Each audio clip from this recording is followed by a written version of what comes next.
Bonsoir, bienvenue sur le plateau de Ce soir ou jamais, où l'on va débattre de la guerre à Gaza, un sujet qui occupe la une de la plupart des journaux depuis maintenant 13 jours. Et pour un sujet aussi sensible, qui excite les passions, on n'a pas voulu asseoir nos invités en fonction des camps supposés auxquels ils pourraient appartenir.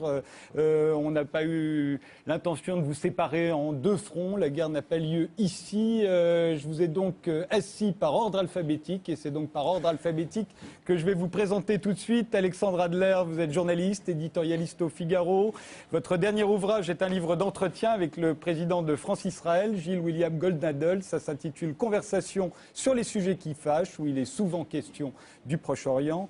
Alain Dikoff, vous êtes politologue, directeur de recherche au CNRS. Vous travaillez sur la politique en Israël. Vous avez d'ailleurs récemment dirigé la rédaction d'un ouvrage collectif intitulé « L'État d'Israël ».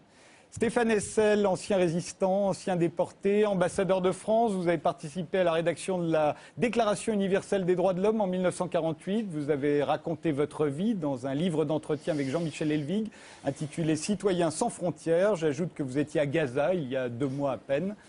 Gil Miyaeli, vous êtes historien et éditorialiste israélien, correspondant à Paris de plusieurs journaux israéliens, dont Yediot. Vous faites par ailleurs partie des fondateurs du blog Causeur, qui est d'ailleurs devenu depuis quelques mois un mensuel papier. Tariq Ramadan, vous êtes professeur d'islamologie à l'université d'Oxford et à l'université de Rotterdam. Votre dernier livre s'intitule « Islam, la réforme radicale ». Enfin, Elias Sambar, vous êtes écrivain et historien palestinien, ambassadeur de la Palestine auprès de l'UNESCO. Vous avez préfacé, voici quelques mois, le livre de Jean Daniel intitulé « Israël, les Arabes et la Palestine ». Alors commençons par les origines de cette guerre. Pourquoi a-t-elle eu lieu maintenant? Alors on fait remonter au 19 décembre, c'est la date où le Hamas a rompu la trêve qui existait avec Israël depuis le mois de juin. D'autres disent que le 18 décembre, la veille, c'est Israël qui avait opéré dans la bande de Gaza. Il y avait eu 2 raids aériens israéliens qui ont fait 5 victimes chez les Palestiniens. Ou alors on dit que ça a commencé le 27 décembre par une offensive israélienne sur la bande de Gaza. Mais on peut aussi dire qu'il y a d'autres facteurs, par exemple les élections. Et ce sera ma première question. Le fait que Mahmoud Abbas ait annoncé 3 jours avant la rupture de la trêve qu'il allait y avoir des élections anticipées en Palestine. Le fait qu'il va y avoir des élections en Israël en février et que l'on sait que le Likoud de Netanyahou était plutôt en avance dans les sondages sur le parti au pouvoir actuellement en Israël. Le fait qu'il y a eu les élections américaines, que Barack Obama va devenir le président des États-Unis le 20 janvier et qu'il y aura des élections en Iran d'ici quelques mois. Est-ce que ça n'a pas été là aussi un facteur de guerre? Est-ce que la démocratie finalement n'a pas été un facteur de guerre dans cette affaire, Alexandre Adler? On peut l'appeler la démocratie. Disons qu'il y a une conjonction de planètes comme on n'a jamais vu. Vous avez rappelé l'Iran. Je pense que c'est l'élection fondamentale à l'échelle de la région. Pas l'élection américaine. Non. L'élection américaine a provoqué une crise iranienne sans précédent. Parce que le président Obama, président encore en attente, a déclaré pendant toute sa campagne électorale qu'il ne mettait plus le moindre préalable à une rencontre avec les Iraniens. Et il n'est pas le seul à l'avoir dit. Nicholas Burns, qui était l'ambassadeur américain le plus élevé en grade, le premier jour de sa retraite, a été dire la même chose. C'est un républicain. Bref, nous avons un rapprochement américano-iranien qui fait une victime immédiate, Ahmadinejad. À partir de là, on peut comprendre que ce qui est en train de se passer, non seulement en Iran, mais dans la constellation chiite, aussi bien en Irak qu'au Liban, est profondément marquée par cet affrontement qui se prépare entre Ali Larijani, qui sera le candidat du guide de la révolution, enfin du guide Khamenei, et Ahmadinejad, qui tient, comme il le peut, avec ses partisans dans les passes d'Aran, la brigade Al-Quds, c'est-à-dire les forces spéciales iraniennes, et qui a besoin d'une crise internationale pour éviter le piège pour lui terrible d'une négociation avec les États-Unis se terminant sur un compromis. Ensuite, il y a l'élection israélienne. On peut dire que le gouvernement de Kadima, parti centriste tout récent, qui est encore un parti en gestation, qui est au pouvoir actuellement, et qui est au pouvoir faute de mieux, eh bien, ce parti a commencé déjà sa dégringolade avec l'échec au Liban en 2006. Si maintenant, après la rupture de la trêve par le Hamas, il ne faisait rien, on peut dire que Netanyahou serait élu sur une vague totale. Depuis que Barak et Tzipi Livni ont montré une certaine capacité de riposte, les choses commencent à changer dans les sondages. Et enfin, derrière cela, il y a l'élection palestinienne, en effet, qui est certainement plus disputée que la précédente, où il y a eu une espèce de grande vague, disons, de volonté de lutte contre la corruption, qui a entraîné un vote Hamas très important et qui, de toute évidence, va diminuer en Cisjordanie et va se consolider à Gaza. Et c'est une situation que beaucoup dans le monde arabe voulaient éviter, notamment le roi Abdallah d'Arabie Saoudite, en ressoudant les deux ailes gazaouites et cisjordaniennes de l'État palestinien en gestation et en faisant en sorte que Mahmoud Abbas ait un mandat pour négocier avec Israël sous l'égide d'Obama. Là aussi, l'effet Obama a joué.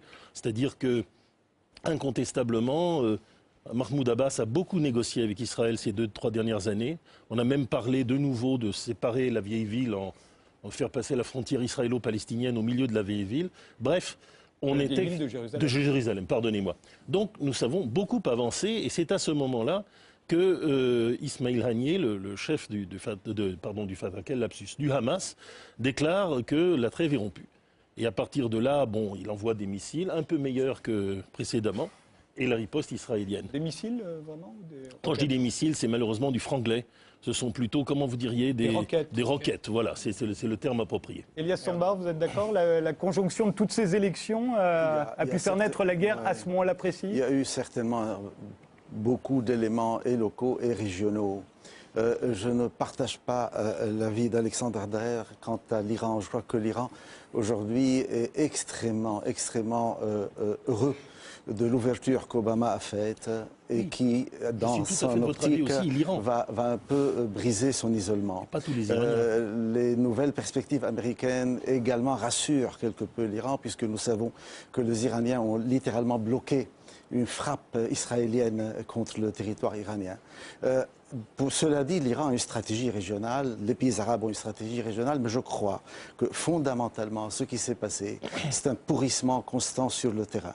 On a tout le temps, c'est un conflit qui a un siècle, on a tout le temps envie de le faire démarrer à la date la plus proche. Et dès qu'on se met à donner une date, il y a toujours moyen d'en sortir une deuxième de la veille, en disant ça n'a pas commencé mardi, mais lundi, et puis on aura quelque chose dimanche. Donc je crois que c'est pas très productif d'essayer d'aborder les choses comme cela. Ce qui s'est passé, c'est une suite incessante et constante d'incidents, de frappes, de liquidations, de ripostes, mais fondamentalement deux choses. Sur le terrain de Raza, précisément, la bande de Raza fait 360 km, qui est un trou. C'est-à-dire on parle d'une guerre, d'une offensive, c'est minuscule, c'est un rectangle de 10 km par 36. Je ne sais pas si vous réalisez à quel point c'est étroit. C'est la plus forte densité du globe. Il y a aujourd'hui près de 4200 personnes au kilomètre carré à Gaza. Ça vous donne une idée de la nocivité, de la barbarie des bombardements. Quand on dit à la population qu'il faut qu'elle se retire, elle ne peut pas se retirer. Il n'y a pas de lieu pour se retirer. Mais ça, je suppose qu'on y reviendra. Il y a quand même une chose que personne ne soulève. Cette guerre intervient après 2 ans de famine, de siège, d'encerclement, de privation de médicaments, de doses alimentaires rentrées au compte-gouttes, d'une agence de l'ONU, qui est l'agence en charge des réfugiés, et les réfugiés font à peu près 80 à 85% de la population de Gaza. C'est des camps, c'est un immense camp de réfugiés.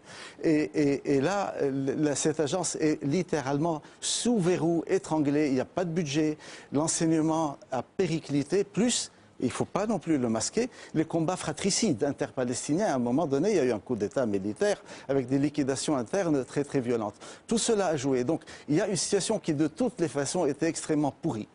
À cela s'est ajouté, à mon sens, et je crois que c'est le point le plus fondamental, et c'est pour cela que ce que nous sommes en train de vivre dépasse de très loin, sans mettre un peu en veilleuse le côté tout à fait abominable des morts civiles, des enfants. Nous avons plus de 240 enfants tués au bout de 13 jours. Bon, sans laisser tout cela en veille, par contre, il y a une chose qui est très importante. Cette offensive coïncide avec 3 vides, une vacance américaine qui est prête de se terminer, une vacance israélienne qui est cette attente d'élection, une surenchère du tableau de chasse, c'est-à-dire c'est à qui reviendra le plus dur, une vacance palestinienne puisque le mandat du président se termine dans 3/4 d'heure, oui, ce soir Mahmoud Abbas à minuit. aura fini son mandat. Et cela a coïncidé également avec, et je crois que c'est pour cela que c'est très grave, il y a l'aspect humanitaire et j'espère qu'on en parlera, il est fondamental. Mais nous sommes en train probablement de vivre la fin définitive du processus de paix.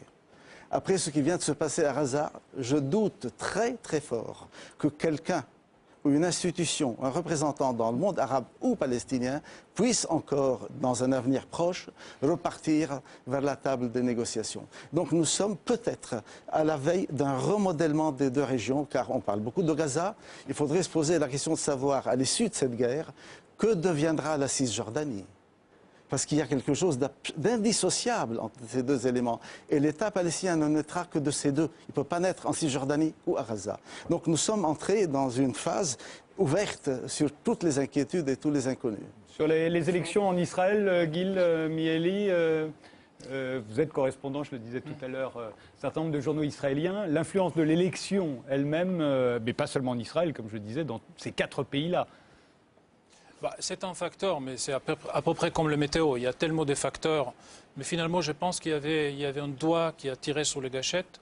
Et je ne peux que citer Moubarak, qui a clairement indiqué que c'était le Hamas. C'est-à-dire le fait qu'il y a des incidents pendant la trêve. Il y avait des tirs de roquettes dès le début. Si tous les 10 jours, il y a 3 roquettes qui sont tirées dans le désert, on ne fait pas un cas. Israël ne fait pas un cas. C'est vrai qu'il y avait aussi des raids israéliens de l'autre côté, mais il y avait une volonté de ne pas renouveler la trêve. Il y avait une volonté de ne pas renouveler la trêve. Il y avait une mauvaise foi indiquée à la fois par le président palestinien et par le président Moubarak du côté de Hamas. Ils ont commencé par envoyer des listes complètement déraisonnables dans la négociation sur la libération de soldats chalites. Et même les soldats israéliens, oui, hein, qui est tout à fait. Il y a une négociation et du coup, en mois de novembre, les listes sont déraisonnables. C'était clair. C'est des listes de prisonniers palestiniens qu'ils exigent et que même les Égyptiens l'ont considéré comme déraisonnable. C'est-à-dire, au mois de novembre, c'est clair au Caire, c'est clair à Jérusalem, c'est clair ailleurs que le Hamas ne veut pas renouveler la trêve. Après, on peut jouer l'avocat. Qui a fait quoi? Mais il y avait un côté qui n'avait pas une volonté de renouveler la trêve. Excusez-moi de vous interrompre, mais pourquoi ne veut-il pas renouveler la trêve, à votre avis? C'est juste pour que les Israéliens puissent venir attaquer la bande de Gaza? Non, il faut aller plus loin. Je pense que pour le Hamas, la résistance, c'est un point fondamental. Il faut lire leur charte. C'est une charte carrément antisémite. Il cite les protocoles des sages des Sion. Il parle d'Israël comme faisant partie d'un projet, c'est écrit, c'est l'article 32 de la charte de Hamas. Et c'est un texte qui a été écrit il y a 20 ans. Donc pour eux, la guerre, la résistance, c'est la seule manière de se distinguer de l'autorité palestinienne, de Fatah, de l'OLP. Oui, Tariq Ramadan, je vous donne tout de suite. Oui, j'aimerais réagir à 2 ou 3 interventions. Je pense d'abord qu'il y a quand même une chose qui est importante, c'est de mettre en évidence les vacances. Parce que les vacances de pouvoir, c'est... Liées aux élections. Hein, liées aux élections, et je crois que c'est un facteur important. Mais on ne peut pas quand même élargir tellement la perspective qu'on en oublie les faits. D'abord, moi, je ne parle pas de guerre. Parce qu'une guerre, c'est entre 2 armées. Il n'y a pas d'armée à Gaza. C'est aujourd'hui du massacre, un carnage. Et ce propos-là, ce terme-là, il vient de l'intérieur d'intellectuels israéliens qui parlent de carnage et qui se sont réveillés aussi. Et donc, ce n'est pas une guerre. Ce n'est pas une guerre. Et quand on parle de trêve, quand on parle des 6 mois qui se sont passés, il y a des conditions qui sont liées à la trêve. Et l'une des conditions, c'était de lever effectivement le blocus. Ça n'a jamais été fait. Les gens étaient... et pendant 2 ans, il y avait la famine. Et quand on parle de trêve, c'est avec des conditions, aucune n'est respectée. Le problème que l'on a dans toutes ces discussions-là, c'est qu'on va prendre un missile, une roquette, pas la même chose, même en anglais, sur Israël pour mettre en évidence qu'ils attaquent et donc on se défend. Ce propos de la victime, ça suffit. Parce qu'aujourd'hui, il y a un agresseur et il y a une population civile qui est exterminée sous nos yeux. Et donc la deuxième chose que je vais mettre en évidence, ce n'est pas le 24 ou 23 ou 25 décembre. Dès le mois de novembre, 4 personnes du Hamas à l'intérieur sont tuées par l'armée israélienne. C'est en novembre, c'est donc avant la fin. Et pendant jusqu'au mois de novembre, il n'y a pas d'intervention de la part des forces même du Hamas de l'intérieur. À partir d'un certain moment, il faut regarder les faits. Aujourd'hui, cette idée d'intervenir à Gaza, elle n'est pas nouvelle. Quand on nous dit, oui, mais il y a le Hamas d'un côté, puis il y a Abbas. Abbas, ça fait 2 ans qu'il discute, il n'a rien obtenu sur la Cisjordanie. Le contraire, on nous a rappelle annoncé... que Abbas, c'est le Fatah et il est le Premier ministre Voilà, et juste pour terminer, en on Cisjordanie. nous a dit, vous savez, la télévision était partout quand Israël a soi-disant libéré Gaza. En fait, elle a libéré l'intérieur, elle a gardé toutes les clés, elle en a fait une prison à ciel ouvert. C'est ça la réalité. Et donc on nous a annoncé, les télévisions étaient là. Aujourd'hui, quand il y a un massacre, la télévision ne peut pas entrer.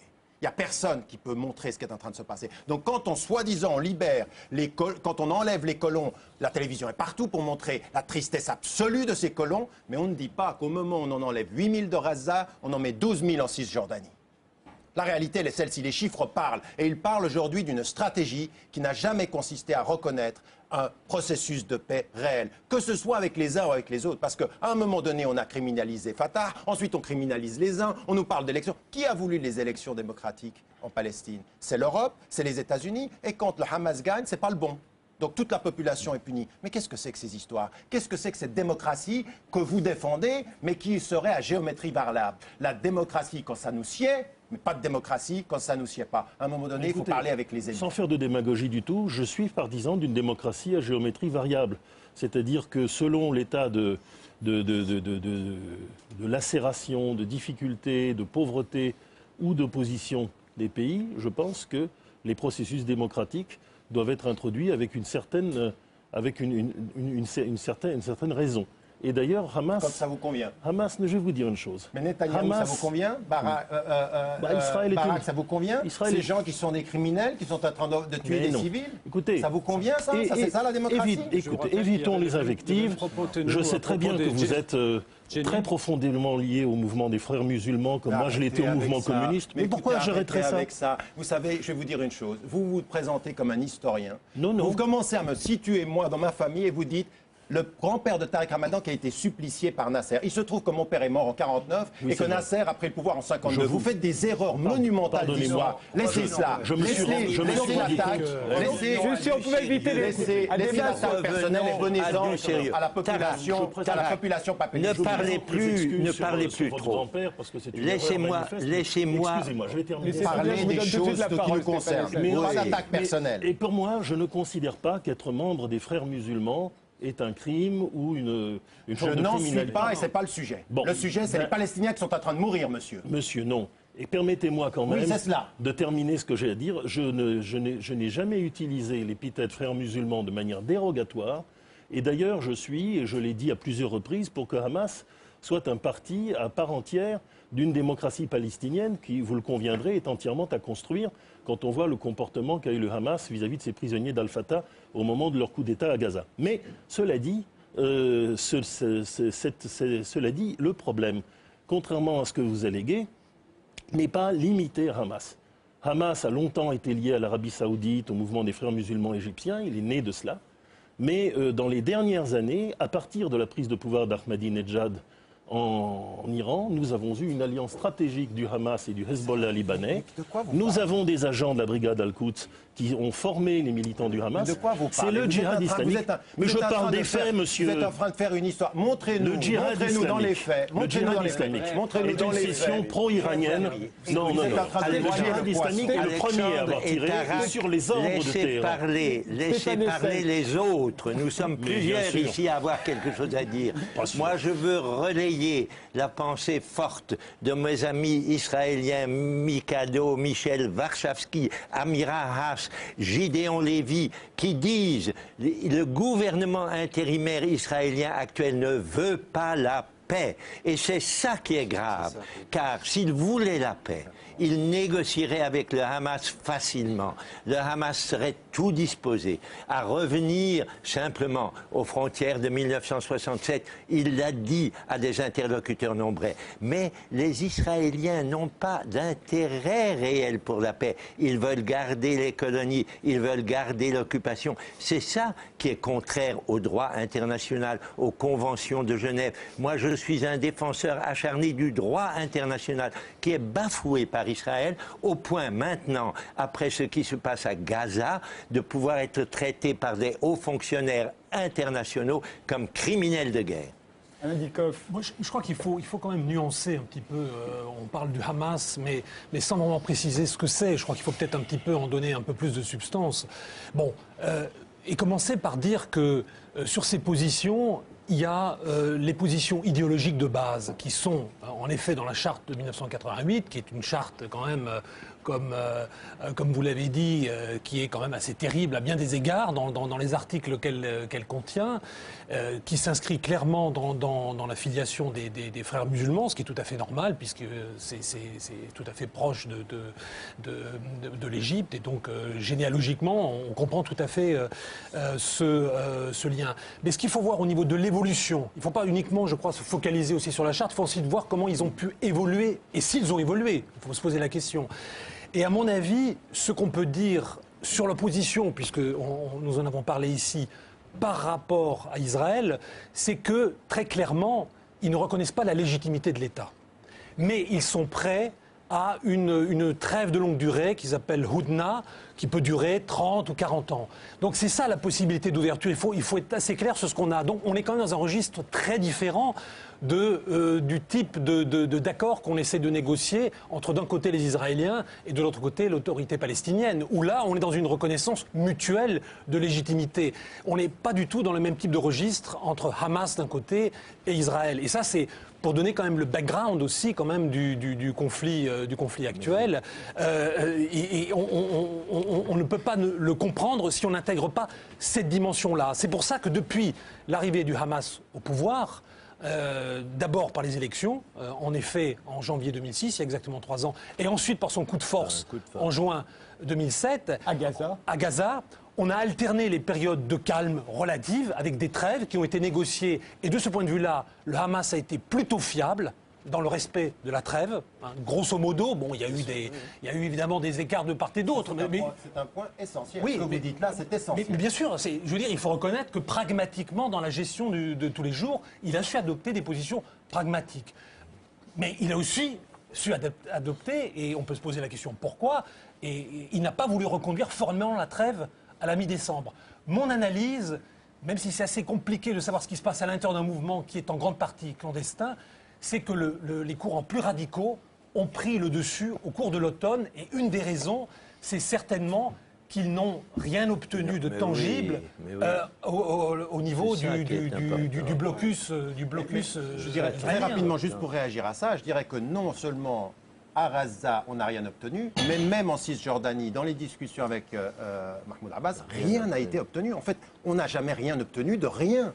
Et donc ça, c'est un premier élément. Le deuxième élément que vous voulez dire, excusez-moi, on n'a rien obtenu d'Israël, vous voulez dire? D'Israël, il n'y a rien, il n'y a absolument rien, ni les uns ni les autres. La seule chose, c'est que les colonies de peuplement continuent en Cisjordanie. Au moment où on parle de trêve, elles se multiplient en Cisjordanie. Et le deuxième élément qui pourrait être ajouté à votre élément d'analyse, c'est que la deuxième des choses, c'est que ce qu'on entend à Gaza pendant la trêve, c'est qu'effectivement, il y a déjà des préparatifs en Israël de rompre la trêve et d'intervenir à Gaza. Ça, c'est entendu à Gaza. Nous, on n'a pas su à la fin de la trêve qu'Israël allait intervenir. On en a entendu parler déjà, même à l'extérieur, avant. Donc ce que vous dites, c'est qu'ils ne veulent pas reconduire la trêve. Ils entendent que du côté israélien, il va y avoir une intervention. Et cette intervention, on l'a aujourd'hui sous les yeux. A priori, que personne ne voulait reconduire la trêve. Les états-majors sont payés pour avoir de projets. C'est après les gouvernements qui donnent l'ordre. Donc le fait qu'il y avait des plans, ça ne veut rien dire. Mais est-ce que vous êtes d'accord? Les états-majors ont des projets. C'est normal d'avoir un plan d'envahir le. Bien sûr. L'Union soviétique Ils sont payés pour. avait des plans pour envahir la France. Ils sont payés pendant les 40 années. Ils sont payés pour avoir des plans. C'est vraiment. Finissez, Guil, et je vous donne la parole. Ce que je veux dire, c'est que c'est vrai que côté israélien, et je partage la critique, il y a un problème avec la colonisation. Il y a un grave problème. Alors, ce que je veux dire aussi, qu'il y a quand même des faits. C'est que d'un côté, Israël continue la colonisation, d'autre côté, elle a montré par 2 fois, avec l'Égypte en 82 et en Gaza en 2005, qu'elle est capable aussi de faire le contraire, de démanteler la colonie d'implantation. Et je pense que ce sont des points extrêmement importants, parce que l'autre grand empêchement, très grand empêchement, est malheureusement, à mon avis, que la société palestinienne est incapable d'avoir une synthèse nationale et d'imposer un compromis. C'est-à-dire que n'importe quelle force politique crédible n'a pas le choix que de s'aligner sur le plus radicaux. Autrement, tout part en éclat. Donc il y a deux empêchements. Il y a le problème de colonisation côté israélien, que j'ai montré que les Israéliens sont bien capables de surmonter. Ils sont quand même avant, pendant les négociations avec l'Égypte, Israël a continué, ils ont construit des maisons qui étaient démontées 12 ans plus tard. Donc Israël est bien capable, elle a montré avant qu'elle est capable. Le problème, c'est que les Palestiniens ne montrent pas de leur côté qu'il y a un gouvernement, un courant politique qui est capable de quelque chose qui n'est pas les dominateurs communs les plus larges et donc les plus radicaux. C'est un discours qui est aussi vieux que le conflit. C'est un discours colonial qui a une terminologie en apparence objective et une terminologie d'analyse sociopolitique. C'est un discours qu'on n'a pas arrêté d'entendre. Vous ne pouvez pas. Les Israéliens n'arrivent pas à comprendre que jusqu'à présent, s'il y a un partenaire qui a fait une concession et qui a été infiniment plus capable qu'eux, c'est le partenaire palestinien. Car c'est le partenaire palestinien qui, sans jamais y renoncera à savoir que la Palestine est sa patrie, c'est quand même le partenaire palestinien qui a accepté de la partager et qui a fait ce compromis historique. Et ça, Israël, à ce jour, n'a pas été capable de faire le moindre pas en termes de processus de paix et d'application des accords signés par tout leur gouvernement. Je ferme la parenthèse car on n'est pas là pour ça. On n'est pas là non plus pour faire. On est en train d'entrer dans beaucoup de sujets qui sont des sujets post-affrontement. Qu'est-ce que je veux dire par là? Il est passionnant et très important de discuter de l'évolution du Hamas, sa nature, des tendances, des courants. Mais aujourd'hui, nous sommes dans une situation d'extrême urgence. Oui. Notre problème n'est pas de savoir si le Hamas un jour négociera ou pas, si Israël un jour pourrait démanteler ses colonies ou pas. Nous avons un problème crucial, qui est un problème d'impunité absolue. Car il se déroule sous nos yeux un massacre de populations civiles. On ne peut pas discuter d'autre chose aujourd'hui. Il y a cette urgence et il y a une réponse à donner à cette urgence. Je vous dis deux choses. Dans la nuit du 4 au 5 janvier, l'armée israélienne avait dans la journée opéré une percée qui avait un peu coupé une partie de la ville de Gaza, pas de la bande. Donc dans les 360 km, il y a une ville, la ville a été coupée. Bon, avec la densité que je vous dis, et cette ville, cette portion de la ville, s'est retrouvée totalement encerclée, puisque les Israéliens sont dans la mer, au nord, du côté d'Erez, à l'est, et il y avait donc un couloir qui a été ouvert par des unités spéciales de l'est vers l'ouest, vers la mer. Cette nuit-là, à l'aube, l'état-major israélien annonce que son aviation a fait 170 raids aériens. Vous réalisez ce que ça veut dire ? Et avec cette espèce de truc tout à fait gentil, vous savez, on leur a téléphoné pour leur dire d'évacuer leur maison, et on a dit à la population civile de partir. Mais elle partirait où, la population civile?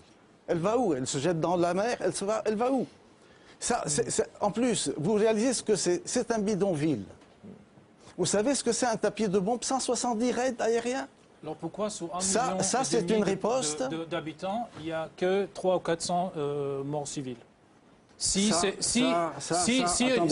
l'armée la plus puissante du Moyen-Orient essaie d'éliminer les Palestiniens morts, oui, non, mais la moitié sont de combattants. Attendez que l'on voit, attendez la fin. Et on va avoir de très mauvaises surprises, hélas, parce que ce sont nos enfants qui meurent. Mais ça, je respecte tout à fait cela, mais je vous rappelle Jenin. À Jenin, on parlait de... Je préfère qu'il ne meure pas. Moi aussi. Mais à Jenin, on a annoncé un génocide. On a fait un film, on a On a parlé des chiffres. Il y avait 52, 54. Je peux vous sortir 500 massacres. Hein. Je dis qu'aujourd'hui, il y a une urgence, il y a une impunité. Cher Elias, laissez-moi rendre compte d'une chose simplement qui peut vous intéresser tous. À 3h30 de l'après-midi, j'avais au bout du fil Nasser, qui travaille dans le camp de Jalabia, qui était entouré d'enfants, beaucoup d'entre eux morts, qui me disait « Je suis dans ma maison, j'ai 35 personnes dans ma cave, je suis allé pendant la trêve, je suis allé chercher des tomates, j'en ai trouvé 5 à un prix exorbitant, je suis dans une situation épouvantable, faites tout pour qu'on arrête ce massacre. Rien d'autre ne compte actuellement, il faut arrêter ce massacre. Et ce massacre ne fait que du mal à l'image d'Israël. Israël ne peut pas continuer à vivre avec cette image. Israël doit se rendre compte que son image est détériorée par ce type de situation. Quelles options ils avaient? Quelles options avait Israël? L'option est facile. L'option est facile. L'option a été déclarée par Ehud Olmert lui-même. Écoutez-moi, je vous en prie. Ehud Olmert a expliqué que ce qu'il fallait, c'est 2 États. Il l'a dit au moment où il quittait le pouvoir et au moment où il était remplacé par Tzipi Livni. Il y a une solution. Elle est simple. Elle consiste à retirer l'armée d'occupation de la Cisjordanie et à revenir à ce que demande le Conseil de sécurité, les résolutions 242 et 338, 2 États vivant en partenariat. Il n'y a pas d'autre solution. Il n'y avait pas d'armée avant 67 et il n'y avait pas un État palestinien non plus avant 67. Il y avait un État arabe dans la région qui est aujourd'hui occupé militairement et colonisé par Israël. Mais alors je vous interromps juste... La Jordanie n'avait pas l'attitude qu'a le Hamas vis-à-vis d'Israël. Je vous interromps puisqu'on l'Égypte nassérienne, en vient à l'offensive elle-même. Je vous propose de revoir compilation de ce qu'on a pu voir. Vous parliez d'images. Regardons les images de ce qu'on a pu voir sur France 3 depuis le début de l'offensive. Des obus de mortier en territoire israélien. Pas de victimes, mais de sérieux dégâts. Après 6 mois de trêve, les habitants de ce village proche de Gaza revivent dans l'angoisse. Ils craignent de nouvelles attaques palestiniennes. Réplique immédiate de l'armée israélienne. 3 activistes frappés par des tirs de missiles, 1 mort et 3 blessés. Les islamistes du Hamas, qui contrôlent la bande de Gaza, appellent à la vengeance. C'est eux qui ont rompu le cessez-le-feu avec le soutien d'une population écrasée par 6 mois de blocus économique. Avions de combat et hélicoptères d'assaut, la riposte israélienne fut dévastatrice. Une trentaine de missiles largués sur plusieurs cibles. Le quartier général de la police n'a pas résisté. Bilan provisoire, au moins 205 morts et plus de 700 blessés. L'aviation israélienne a pris pour cible les bureaux du Premier ministre du Hamas, Ismaël Haniyeh, ainsi que les tunnels reliant Gaza à l'Égypte au sud du territoire palestinien. De son côté, le Hamas a tiré une vingtaine de roquettes, dont plusieurs ont touché pour la première fois la ville de Beersheva, située à 40 km de Gaza. Au 6e jour de son offensive sur Gaza, Israël a de nouveau frappé très fort. 2 missiles lâchés sur un bâtiment de 5 étages dans ce camp de réfugiés au nord du territoire palestinien.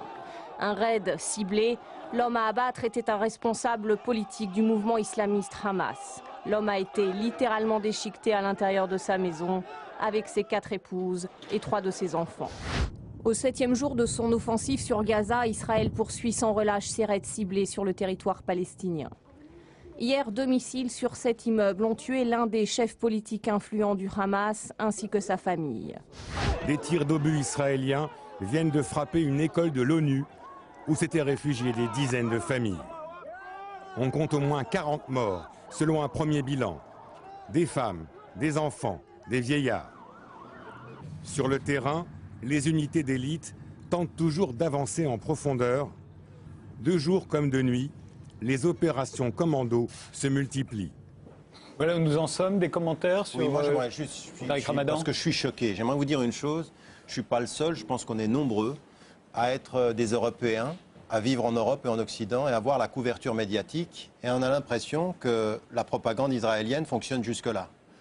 Là, ce qu'on vient d'entendre, en une phrase, c'est le Hamas qui a rompu la trêve. C'est tout ce qui est dit, c'est la légitime défense d'Israël. Et puis, dans le massacre, on met en évidence qu'on est en train de cibler un certain nombre de membres du Hamas. La réalité, elle est qu'aujourd'hui, les organisations de solidarité, les Nations Unies, qu'est-ce qu'elles disent ? Tous ceux qui sont sur le terrain, qu'est-ce qu'ils disent? Ils disent, vous ne vous rendez pas compte de ce qui est en train de se passer. C'est un massacre de civils, c'est un massacre d'une population. Alors moi, je trouve très cynique, je suis désolé de vous le dire, d'entendre dire, mais alors si on bombarde autant, pourquoi il n'y a pas plus de morts? Où sont-ils? Attendez, quand même, je veux dire, vous pouvez en arriver à ce cynisme-là? Les gens sont... C'est du cynisme, vous êtes dans le calcul et en essayant... Non. Je pense une seule chose, c'est que quand on entend...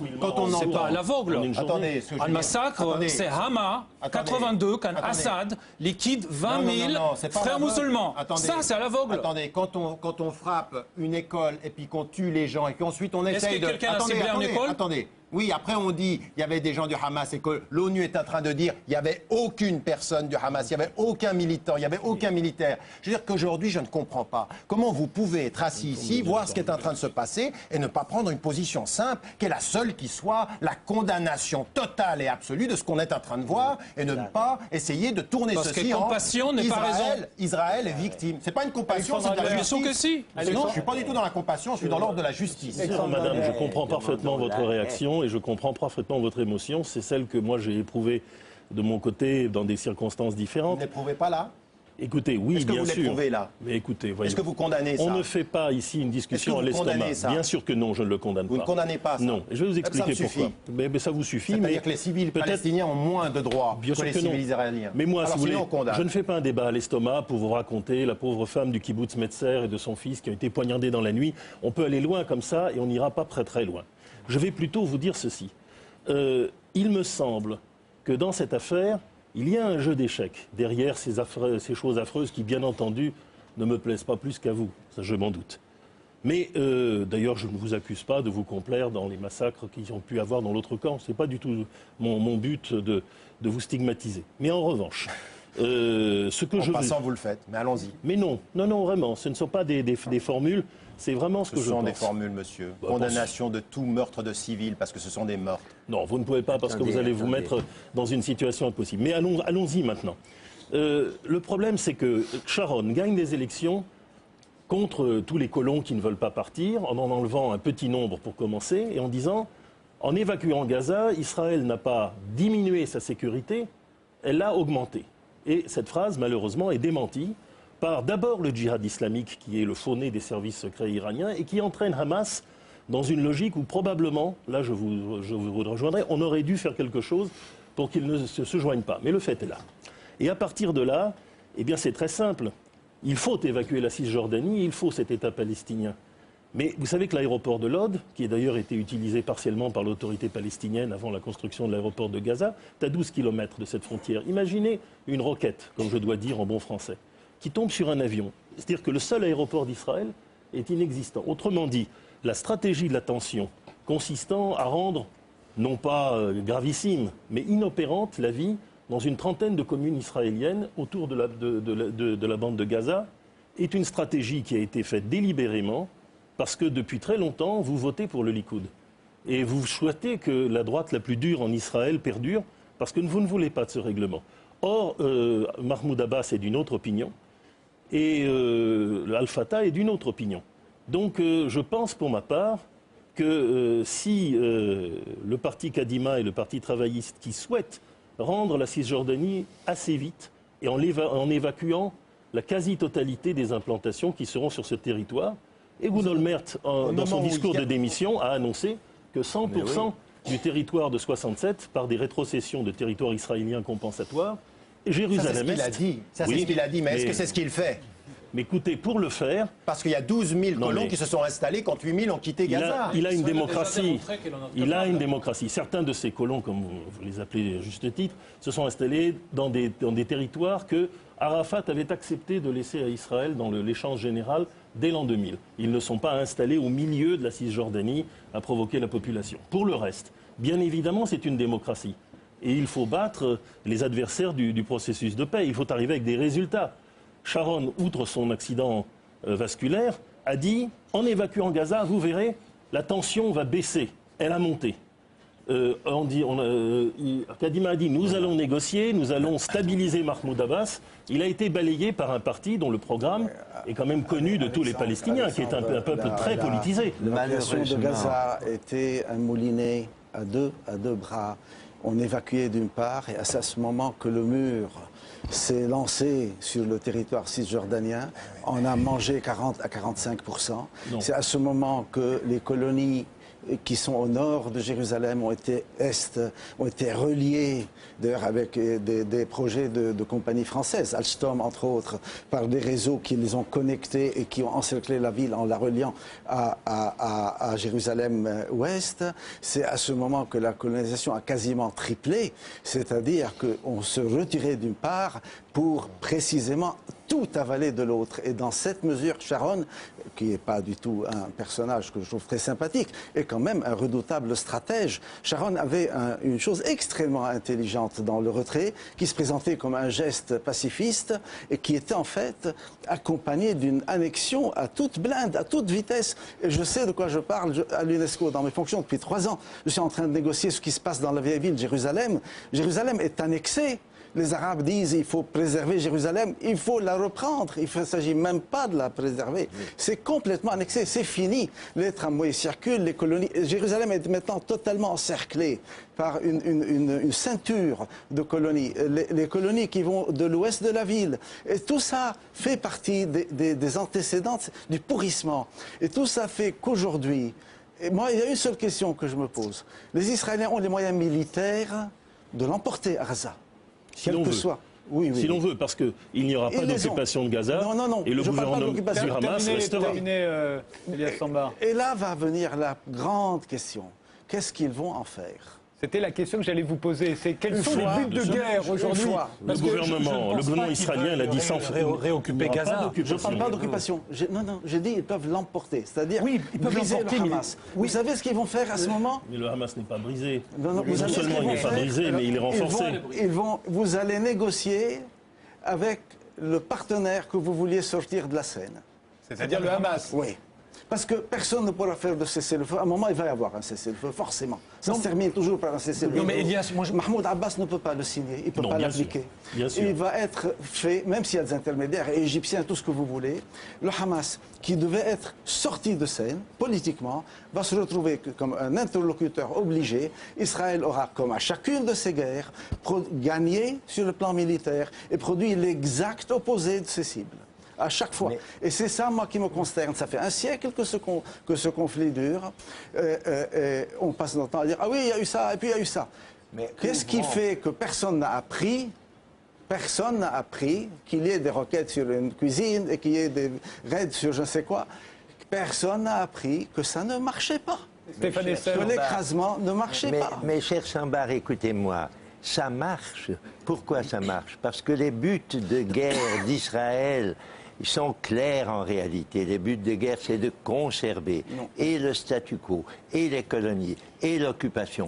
Et pour eux, ce qu'ils sont en train de faire, c'est de se donner l'image de gens qui défendent vraiment à fond la sécurité d'Israël. Et ça va leur permettre de se faire élire en février. Mais ils ne veulent pas la paix. Il faut se le dire. Et les Israéliens qui la veulent, que nous connaissons, que nous aimons, vous et moi, et qui sont des gens merveilleux, qui continuent, Jeff Alper et les autres, à se battre pour aider à une rencontre. Mais ils sont minoritaires. Et ce que disait tout à l'heure, permettez-moi de terminer. Permettez-moi de terminer. Ce que disait notre ami l'Israélien Michaeli, et c'est malheureusement aussi vrai pour Israël. Il disait, chez les Palestiniens, c'est les plus durs qui l'emportent. Bien sûr, dans une situation où on est l'occupé, où on est le colonisé, bien sûr, c'est les plus durs qui l'emportent. Mais ce qui est bien plus grave, c'est qu'en Israël, ce sont chaque fois les plus durs qui l'emportent. Et quand il y a enfin un rabbin qui voudrait aller un peu plus loin, on l'assassine. Donc, les buts de guerre d'Israël, il faut le reconnaître, sont le statu quo. Une précision et ensuite, Stéphane, vous m'avez mal compris. Quand je dis ça ne marche pas, je pars de l'hypothèse que les Israéliens, qui sont des êtres humains normaux comme nous tous, veulent vivre. Vivre, oui, mais ils veulent vivre sans être dans une quotidienneté de cauchemar. Qu'est-ce que vous voulez dire, excusez-moi Stéphane Hessel, vous voulez dire qu'en fait ça fait partie des buts de guerre d'Israël, que le Hamas se trouve renforcé, parce qu'avec le Hamas, ils ne feront pas la paix? C'est ça que vous voulez dire? On peut presque aller jusque-là, puisqu'à un moment donné, ce sont les Israéliens qui, pour contrer le Fatah, ont encouragé la Hamas. Les Israéliens ne veulent pas d'un partenaire avec lequel ils pourraient négocier. Ils veulent d'un partenaire qui n'a aucune force. C'est malheureusement le cas de là-bas. Mais je crois que ce que vous dites de la société israélienne est quand même un peu simplificateur. Parce que quand vous regardez par exemple les sondages de façon très régulière sur les 15 dernières années, il y a une majorité éclatante et très claire de plus de 65%, comme du côté palestinien d'ailleurs, qui sont favorables à une solution des deux États. Donc ils existent, ces gens-là. Le problème, à mon avis, c'est qu'il y a souvent des logiques de court terme. Et je crois qu'on est précisément dans ce type de logique de court terme qui font complètement exploser ça et qui vous font comprendre que des gens qui peuvent par ailleurs être à gauche peuvent se retrouver malgré tout dans des circonstances comme ça, sur des positions qu'on qualifierait intransigeantes et va-t-en-guerre. C'est ça qu'il faut comprendre. Les logiques de court terme avalent constamment ces logiques de long terme. Et le vrai problème, c'est que c'est une question de temporalité en ce sens-là. Oui, mais simplement, si je peux réagir sur le court et le long terme. C'est-à-dire que si on regarde dans les stratégies des politiques, sur le long terme, si on prend simplement la carte depuis 1948 jusqu'à maintenant, c'est consternant. On est passé de quoi à quoi? Finalement, c'est plus rien aujourd'hui. Les potentialités de deux États, ça se réduit à quoi? Regardez la carte et l'évolution d'Israël par rapport au territoire palestinien. Donc vous êtes contre le retour aux frontières de 67? Si. Moi, moi, ce que je vous dis, c'est que maintenant, quand on voit comment ça a évolué, va être très difficile à appliquer. Ça va être même très difficile à évoluer. Mais ce que j'aimerais appliquer, ce que j'aimerais dire, c'est que vous voyez l'évolution à long terme. Je pense qu'il y a une stratégie qui va sur le long terme à rendre cette situation pratiquement impossible. Je ne vois pas de volonté politique.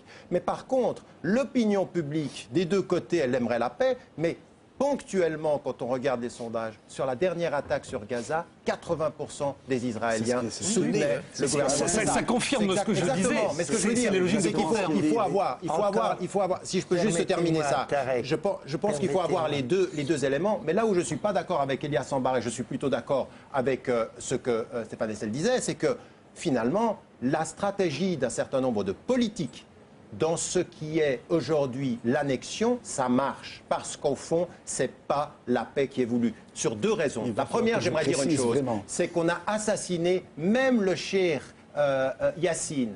Au moment où il dit quoi? Il dit retour à 67 et trêve. Il est assassiné à ce moment-là. On ne voulait pas la paix. Quand ils sont prêts, pragmatiquement, comme vous l'avez dit, à ouvrir le champ du débat, on les met dans une ce n'est pas possible. Le cheikh Yassine, juste, c'est le guide spirituel du Hamas, c'est ça. C'était assassiné. Il faut que je précise. Un mot d'optimisme. Attention.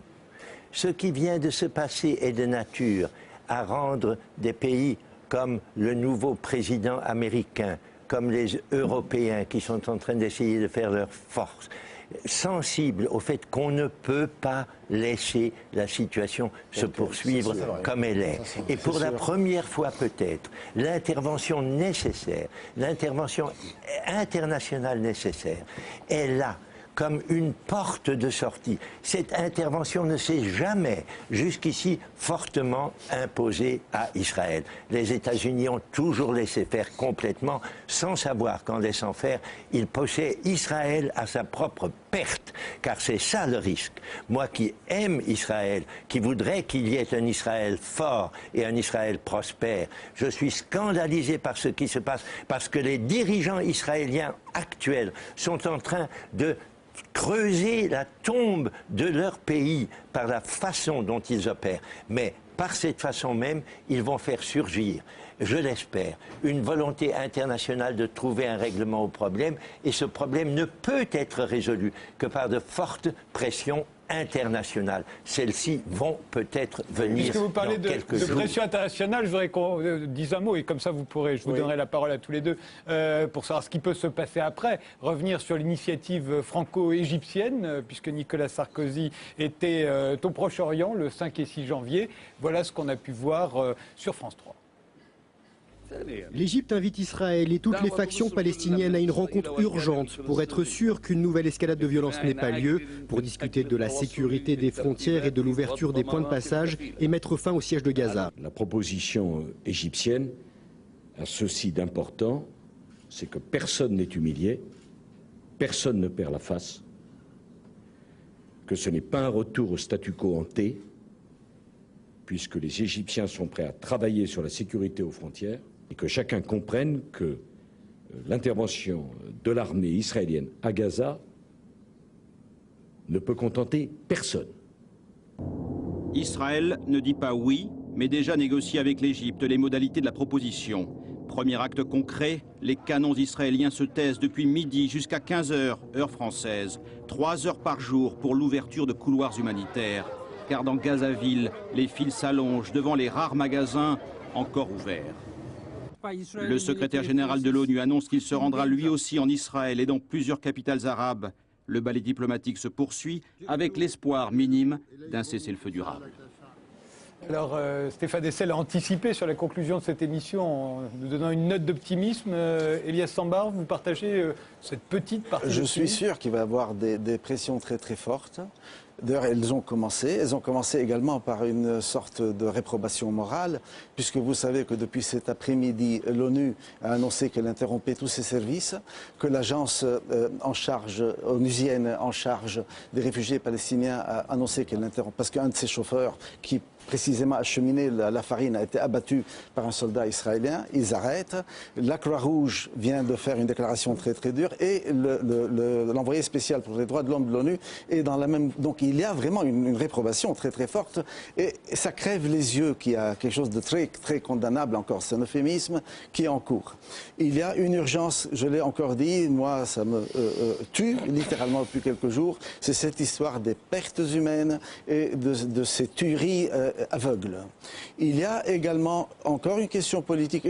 Stéphane est en train en fait de le dire ce que j'ai dit. Quand j'ai dit ça ne marche pas, je voulais dire, ils sont en train de, l'expression que Stéphane a employée, ils sont en train de creuser leur tombe. C'est ça que je veux dire, parce que ça ne marche pas. Ça ne sert à rien de pavoiser, ça ne sert à rien d'avoir l'ivresse de la force, et ça fait un siècle que ça ne sert à rien. C'est ça, moi, parce que quand même, c'est ma vie. J'ai vécu, je suis né dans ce conflit, mon père y est né, mon grand-père y est né. Et mes filles y sont maintenant. Donc vous voyez un peu, c'est interminable. Je sais ce que c'est, ce n'est pas simplement un sujet d'étude, hein, c'est du vécu. Je n'arrive pas à comprendre comment des gens qui sont quand même des êtres comme nous, qui veulent, qui aspirent, qui soient dominateurs, qui ne soient pas dominateurs, qui veuillent annexer, mais qui aspirent quand même à ce qu'on pourrait appeler très banalement la normalité quotidienne, font systématiquement dans le court terme ces poussées qu'Alain a très bien décrites. Ça ne marche pas puisqu'ils rempilent à chaque fois et ils remettent ça. Et continuent à remettre ça. C'est ça que je veux dire, parce que ça ne marche pas. C'est pas qu'ils ne marquent pas des points. C'est que à quoi ça leur sert au bout du compte? Et encore une fois, que vont-ils faire de leur victoire? Parce que chacun va crier victoire. Hein, dans une semaine, ça je peux vous l'assurer déjà. Tous les bords vont crier qu'ils ont gagné. Et on va se retrouver avec un partenaire qui, soi-disant, devait sortir de scène, qui sera l'interlocuteur de la négociation. Alexandre Adler, vous, votre optimisme, alors, irait dans quelle direction? Écoutez, il y a eu un lâcher de roquettes, de toute façon je tiens beaucoup à l'expression, depuis le territoire libanais. Les gens comprennent pourquoi, c'est que les roquettes c'est quand même beaucoup moins puissant que les missiles. C'est pour ça qu'il y a une puissance, une question d'être précis, de précision. De précision. Les roquettes sont moins précises. C'est artisanal quand même. Pour l'instant c'est tout à fait artisanal, mais on peut changer. Alors en un mot, le Hezbollah a tout de suite fait un communiqué pour dire qu'il n'y était pour rien. Et pour dénoncer un groupe sunnite minoritaire. Vous parlez d'aujourd'hui des roquettes qui ont été tirées ce qui veut dire sur Israël depuis le Liban. Contrairement à ce que la direction, à ce qu'on a laissé espérer à la direction du Hamas, ni le Hezbollah, qui est le bras armé de l'Iran dans la région, ni l'Iran lui-même, malgré les quelques manifestations qu'il fait, ni bien sûr la Syrie, qui espère toujours et qui aura, je l'espère aussi, le Golan bientôt à sa disposition, ne se sont mus en direction d'une crise internationale de longue durée. Et cela, c'est mon optimisme. Pour le reste, je ne veux pas, à la différence d'Elias Sambar, je veux faire de la démagogie, mais pas vraiment. Parce que je ne veux pas sortir le Hamas qui représente 50% de la population palestinienne. Je voudrais simplement que, comme Ben Gurion a laissé Begin au réfrigérateur pendant 20 ans pour réfléchir, Al-Fatah et même le FPLP soient capables de bâtir un gouvernement dans lequel Hamas sera une opposition loyale. Ce serait mieux. Mais si les Palestiniens n'en veulent pas, mais oui, je suis pour discuter avec le Hamas. Tout dépend. De toute façon, mais vous n'avez pas le choix. De toute façon, il faudra parler avec tous ceux qui représentent quelque chose en Palestine. Moi, mon optimisme, il est ailleurs. Vous savez, vous parlez beaucoup du Moyen-Orient, il faut en parler.